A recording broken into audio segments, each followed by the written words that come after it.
What up, people? It's your boy Chig from Guna Eagle Eye, coming to you again with a brand new video. This time, this is Eagle Eye, Transfer Rumour Show, where I talk to you about rumours and news surrounding the Arsenal. Big up to you guys. I hope you're well. Apologies to my members. I was supposed to have a membership show this evening. Totally my fault this time. Lee had a very specific hour period where he was available. And I just missed it. I wasn't able to join, but I figured we're still going to do the show. It's just we're just going to find an appropriate time to do it. So apologies. It will either be tomorrow or Tuesday. I'm just got to work it out with Lee. That's all. But I figured I'd still give the rest of you a show. Obviously, there's something I need to address. No pun intended either. I have to address it. There's no other way of putting it. I'm an idiot. Let's put it that way.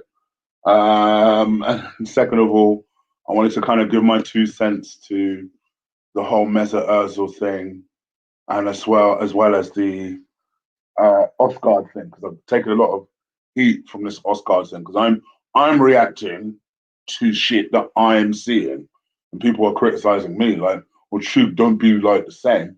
Motherfucker, I'm hearing this news the same way that you lot are hearing this news. So I wanted to kind of give my whole 2 cents on the whole thing. And I'm just hoping this motherfucker ain't injured, because it looks like this deal is happening. So let's start with Martin Osegaard. Let's start with that. It seems like Osegaard is on his way to Arsenal, as we know. But it looks like this deal is actually pretty much done now. Supposedly, Arsenal are paying. I don't know if he's getting. I think he gets paid £38,000 a week, or we're paying £38,000 a week of his wages. I think it's the former. So we're paying this £38,000 a week, and I think we're paying 1.8 million for the actual deal itself. So yeah, we're paying that for 6 months. And obviously, he's a talent that Mikel Arteta likes. Now, obviously, the thing that's worrying a lot of Arsenal fans is his injury record is poor. I mean, it is poor. We have a tendency of making the strongest of people, even the strongest of players, tend to get injuries with us. I remember hearing a report prior to getting Thomas Partey, that Partey never suffered injuries. Like, he never suffered injuries. And in my mind, I'm sat there thinking, we're going to change that shit. And lo and behold, we've not really seen a sustained run from Thomas Partey yet because of his injuries. So it is a worry. It is a worry. There's also a lot of talk that, he's injured. Which, here's the thing, right? So I've heard that he's injured until March. This is the exact rumor that I've heard. And people are like saying, "Oh, Chief, don't believe in the rumors, don't believe in the hype, don't believe in what you're seeing." But this is exactly what I'm hearing, right? And here's the thing: would it surprise anybody if Arsenal found themselves in this position again? This hasn't just happened once with us. It's not happened just twice with us. It seems like every single time we go for a January target, and he is, no, I wouldn't even say just a midfielder. Any kind of January target seems to be injured. It's the most unusual thing. You wonder sometimes if Arsenal get knocked off, if they get a couple of million knocked off, if the player's still injured. It's the maddest thing. So naturally, hearing that story today, I thought to myself, this guy better not be injured. Am I still confident that I think he'll be a good player? Yes.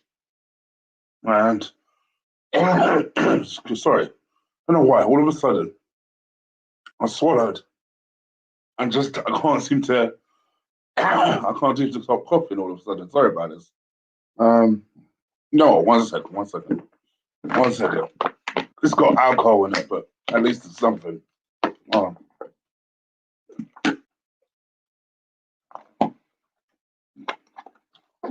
oh, oh, oh! I've got to throw that away.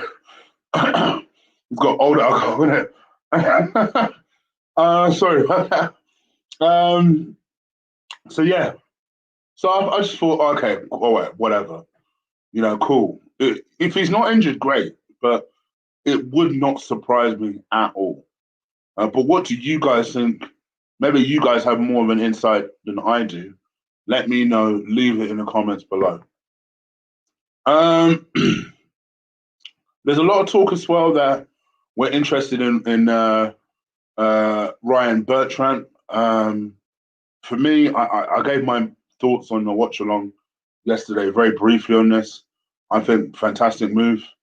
I do hear what Lee's saying in the sense that, if you're going to let go of Kolasinac, do it on a permanent. What's the point letting go of a left back on loan to get another left back on loan?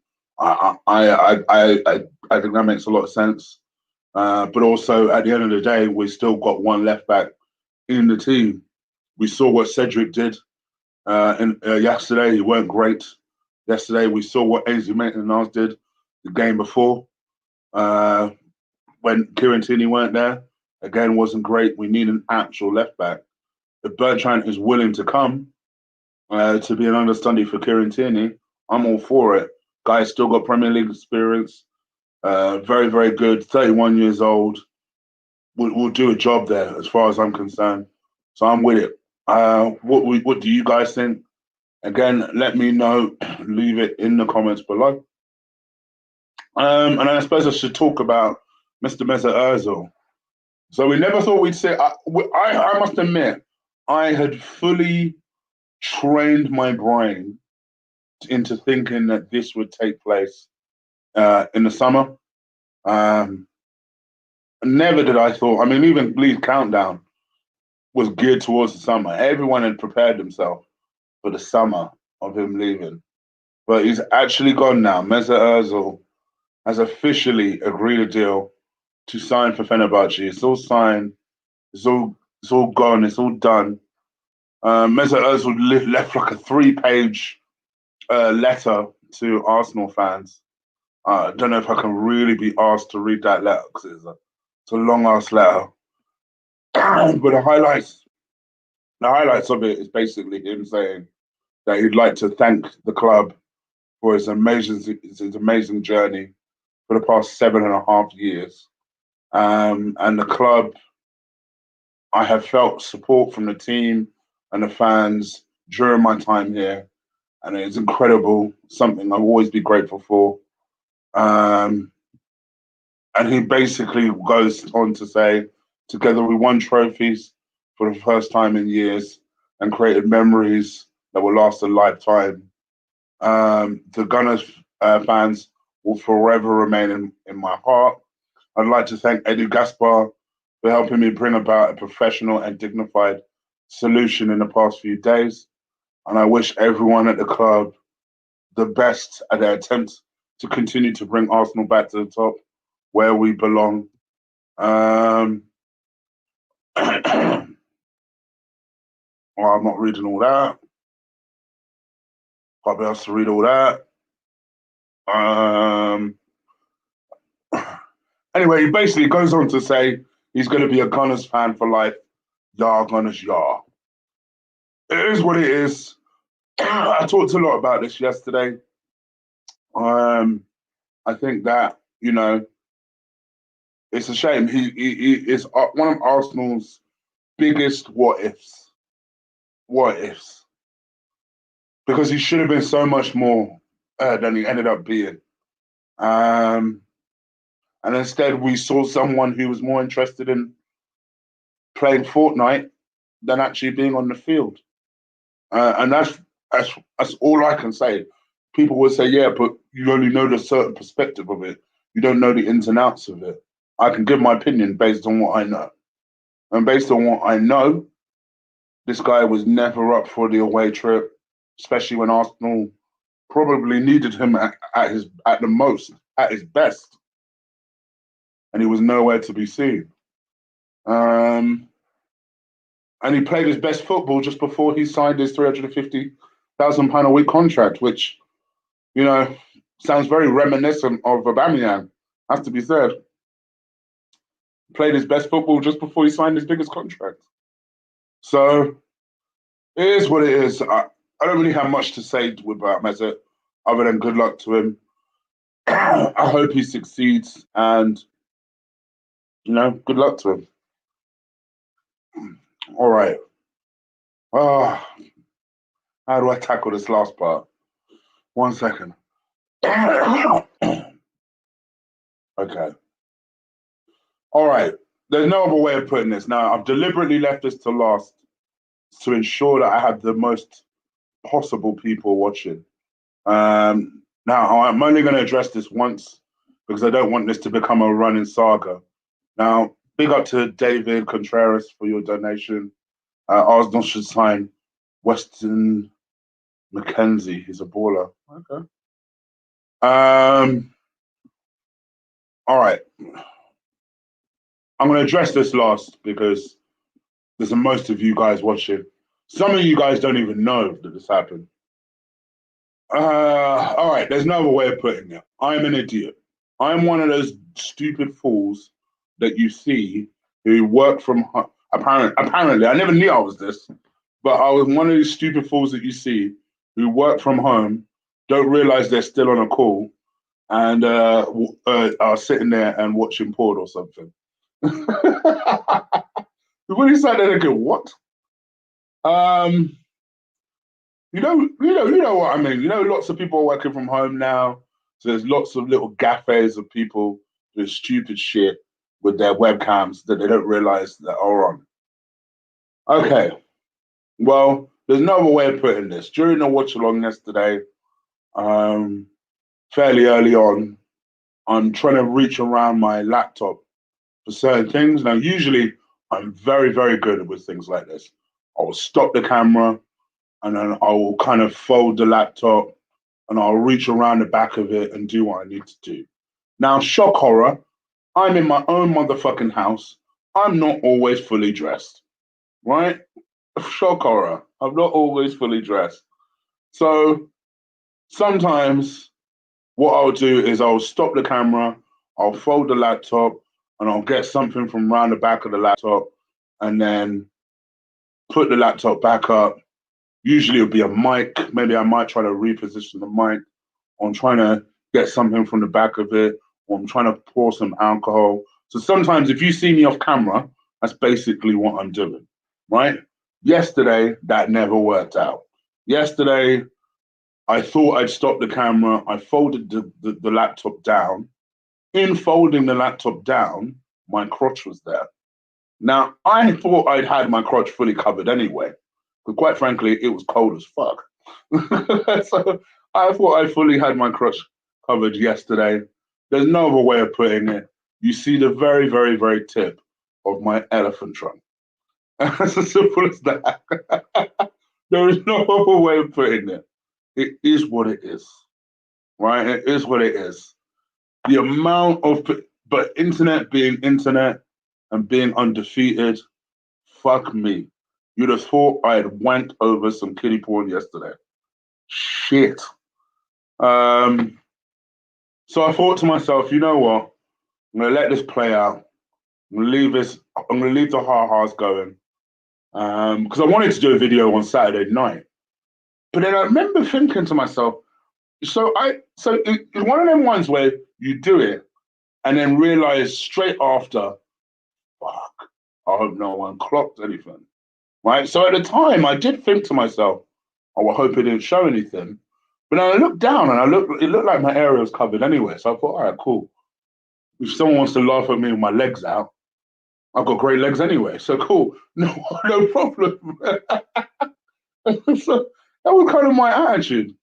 And then I remember I had this message from Stel around 9, and I drifted off to sleep, and I woke up and I was half reading this message, and it was something really supportive, like oh, don't worry about the haters. Um, um, just continue doing your thing, this, that, and the other. And I was like, where the fuck did this come from? Right? I was completely confused. And I was just like, all right, thanks, stuff. What was that about? Right? And then my phone kept going off with just random, and I had some other guy going, oh, Tube, you don't fucked up, right? And he attached that to like the player ratings. So I thought, okay, so this dickhead obviously disagrees with some kind of player ratings, right? Again, it didn't equate. I was half asleep, put my fucking phone down. Then Lee goes to me, bro, I shit you not, I did not see this before, right? Saw the link, saw what was happening. I thought, oh fuck, please don't show my dick. Please don't show my dick. Please don't show my dick. Oh, okay. Yeah, there's a peek of my dick. Okay. Shit. Uh, it is what it is. It is what it is. My apologies to anyone that did not care to see my dick. I apologize. You barely see anything. That's the real truth. You barely see anything. But I thought I would just get ahead of this and just, regardless of whether you've seen it or not, apologize either way. Apologize first and foremost to Lee because it was on his watch along. I think we've kind of edited it out. I've also asked AFTV related to take it down, which they have kindly. So, yeah, if you've not seen it, thank God. If you have seen it, allow me. And yeah, it is what it is. I'm not going to respond to any further kind of comments on this. I realize that I'm probably going to take a bit of a bashing for the next, no pun intended, for the next week or so. Mods, in which case I will need your help over the next week because people usually go too far with it because they feel like, oh, we could have a joke with you. Yeah, to a certain extent. So it is what it is. It's my bad. It was a mistake. It is what it is. It was an old man mistake. I thought I'd stop the camera. I hadn't. It is what it is. It's not the worst thing. It's probably not the worst thing you'll catch me doing. The worst thing you catch me doing is trying to cover up my dick because it is cold on a particular day. Yeah, that's pretty tame. That's pretty tame. So yeah, all right. Here's what it is. Oh no, it's going to be a tricky week to navigate, but fuck it. Anyway, I hope you like this video. At the very least, it has me in a compromised position. So hopefully you liked this video. If you did, what is wrong with me? If you did, please stick a like on this video. Hit the subscribe button if you haven't already. I will be back tomorrow, hopefully with Lee, to do a membership stream. And yeah, we'll go from there. All right. In the meantime, I've got to get some whiskey down me or something. But I'm gonna leave you to it. All right. Take care, people. Enjoy laughing. Peace.